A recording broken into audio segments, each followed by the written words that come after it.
Radhe Radhe guys. তো আজকের ব্লগটা শুরু হচ্ছে এখান থেকেই। তো তোমরা আগের ব্লগে দেখেই ছিলে যে আমরা বৃন্দাবনের প্রেম মন্দিরে ছিলাম। তো এবার হাঁটতে হাঁটতে চলে এসেছিলাম আমরা বাঁকে বিহারী মন্দির। ওখান থেকে অনেকটাই ডিস্টেন্স বাঁকে বিহারী মন্দির, আর আমরা যেহেতু হেঁটে এসেছিলাম তার জন্য ডিস্টেন্সটা একটু আমাদের বেশিই মনে হয়েছিল। সেই দিন যেহেতু টোটো অটো সব বন্ধই ছিল, আগের ভিডিওতে আমি বলেইছিলাম। এরপর আমরা সবাই মিলে ফুলের মালা দিয়ে লাইনেও দাঁড়িয়ে পড়েছিলাম।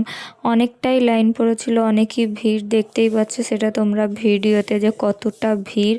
এতটা লাইন দিয়ে অ্যাট লাস্ট আমরা ঠাকুরের দর্শন পেলাম আর তোমাদের সাথেও শেয়ার করলাম। আর ভেতরে ঢুকেই এত সুন্দর দৃশ্য, তোমরাই দেখে নাও সেই দৃশ্যটা।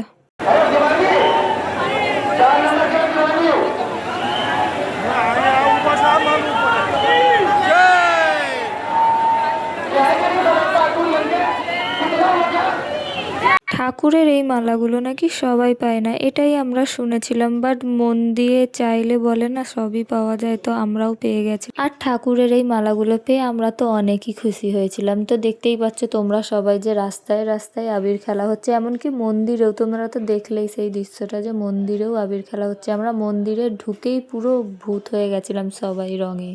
আর এই প্রথমবার এরকমভাবে আমাদের রং খেলে বেশ ভালোই লাগলো।